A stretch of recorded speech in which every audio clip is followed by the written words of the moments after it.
Hello and welcome to the Insights and Motivation YouTube podcast. Yes, this is an AI-generated content, but remember, there was a human at the beginning of it, creating and curating this material with care and purpose.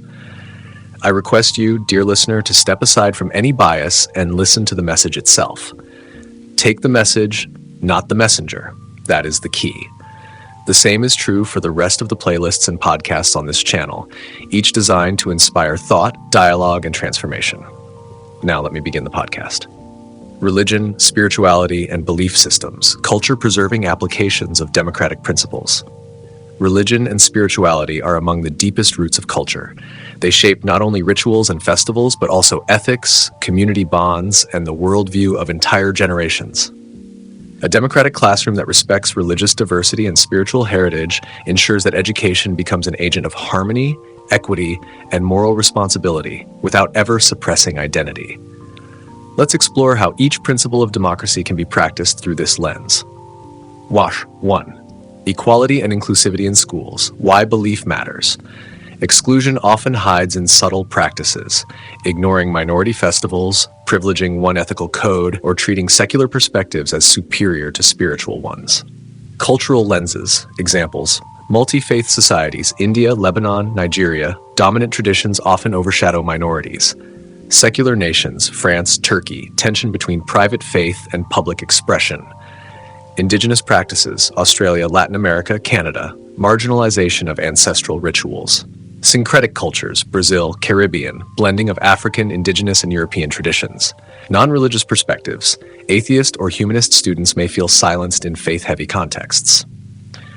Practical cultivation, calendar parity, recognize multiple festivals in school calendars, rotate days of celebration. Sacred space equity, provide prayer meditation rooms open to all traditions, including secular mindfulness. Food practices, inclusive meal policies respecting halal, kosher, vegetarian, and fasting periods. Representation, invite spiritual leaders from diverse traditions for storytelling, ethics talks, and music. Assessment, avoid grading bias when students express worldviews grounded in their faith. Mob 2, freedom and rights. Why belief matters. Freedom of religion, spirituality, or non-belief is a cornerstone of democracy. In schools, this means students must feel free to express or refrain without fear. Cultural lenses. Authoritarian contexts, pressure to conform to state religion or ideology. Minority religions, silencing due to stereotypes or stigma. Secular majority contexts, ridicule of believers or religious symbols. Practical cultivation, policy. Guarantee the right to wear religious symbols, crosses, hijabs, kippas, beads, as long as they do not harm others. Pedagogy, open choice projects that allow religious or secular framing, e.g., a science project explained through both biology and Islamic Golden Age contributions. Safety, anonymous feedback system where students can report bias in how their faith is treated. Creative freedom, poetry, music, or art projects exploring both spirituality and secularism. Number 3, rule of law and accountability. Why belief matters. Fairness requires that school rules apply equally across traditions. Cultural lenses. Schools privileging majority festivals, Christmas, Diwali, while ignoring others, Eid, Yom Kippur, Nowruz. Dress codes that restrict modest or spiritual attire.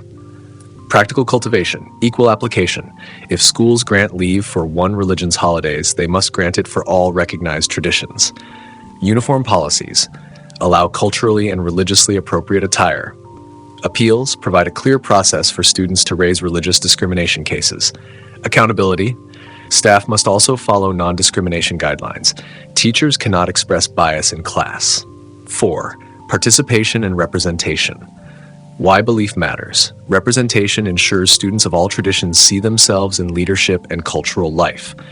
Cultural lenses. Majoritarian capture, school councils dominated by one religion.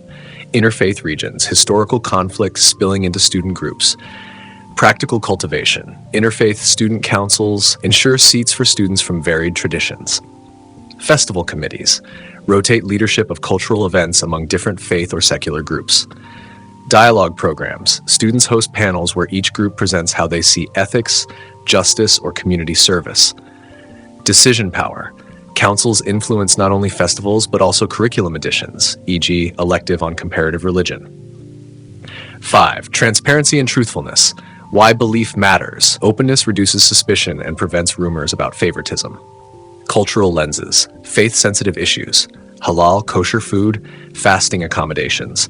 Stereotypes, misrepresentation of minority religions in textbooks. Practical cultivation.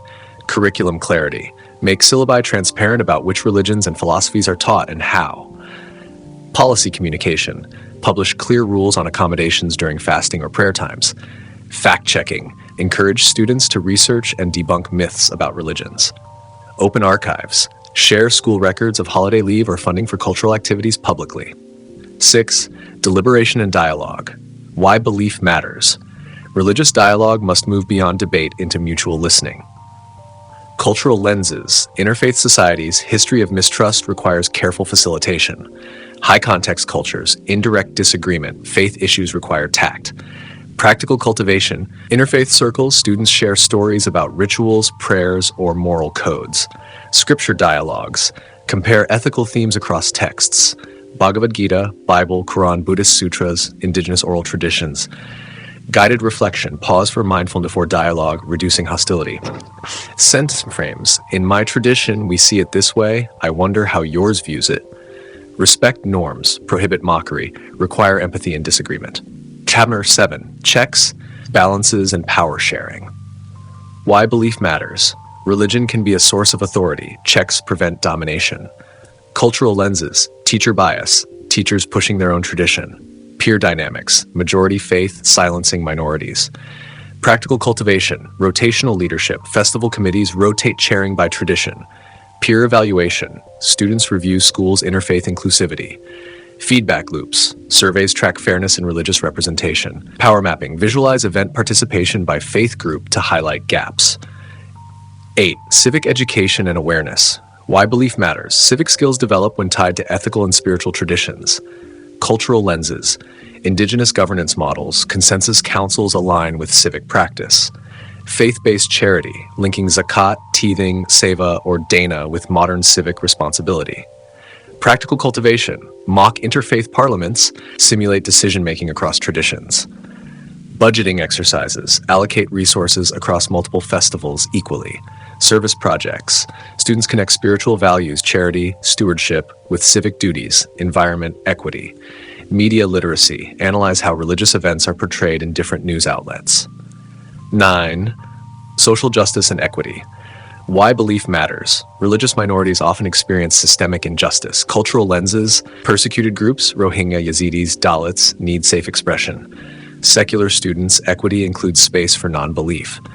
Practical cultivation. Scholarships for minority faith students or spiritual culture bearers. Mentorship. Pair elders or clergy with students for guidance. Inclusive clubs, interfaith clubs that also welcome non-religious peers. Well-being, trauma-sensitive counseling for students from persecuted communities. Textbook audit, ensure balanced representation of religions and philosophies. Tomorrow morning, micro-practices. Begin with a ritual of the day. One student shares a short practice, prayer, chant, proverb, or meditation. Celebrate one small festival detail weekly, food, music, or symbol. Add belief tags to group roles, ethical advisor, ritual explainer, questioner. Update rubrics to value insights from faith philosophy equally to secular reasoning. Publish a respecting beliefs code signed by all students. Minimal policy kit. 1. Interfaith inclusivity charter. 2. Festival and holiday equity policy. 3. Transparent curriculum guide on beliefs and philosophies. 4. Religious accommodation sheet, prayer, fasting, dress. 5. Annual interfaith climate survey. Assessment and accountability. Send of festivals, events are represented fairly. Student surveys on safety to express belief or non-belief. Diversity of speakers, elders invited. Number of interfaith, multi-faith, student-led initiatives. Reduction in reported bias incidents. Culture-specific examples. India, with Vedic traditions. Alongside Diwali, Eid, Christmas, and Guru Nanak Jayanti, schools can highlight the wisdom of the Vedas, texts that shape not just Hindu philosophy, but global concepts of mathematics, astronomy, music, and medicine.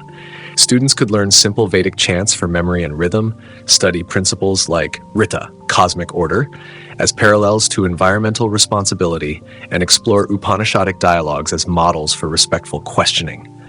This allows learners worldwide to see Vedic traditions not as exotic rituals, but as knowledge systems that valued truth-seeking, debate, and harmony with nature. US. Clubs for Christians, Muslims, Jews, Hindus, Buddhists, atheists, all equally funded. Middle East include Christian, Yazidi, Jewish traditions alongside Islam. Japan blends Shinto rituals, Buddhist practices, and secular ethics in civic learning. West Africa, Yoruba, Christian, and Islamic traditions co-present community ethics. Latin America highlights syncretic faiths like Candomblé, Santeria, alongside Catholicism. Australia, Canada, indigenous smudging and land-based rituals included in curriculum. Refugee schools, multi-faith chaplaincy, and safe space for prayer/reflection. Did this podcast resonate with you? Are you an educator or a higher authority with the ability to influence educational policy and reform? If so, I encourage you to share this podcast as widely as possible within your connections, and do share and subscribe to this channel. This channel has lots of playlists and educational, psychological content, with a focus on how to improve all systems of education, corporate culture, and many such topics. Thank you for listening, and stay tuned for our next podcast.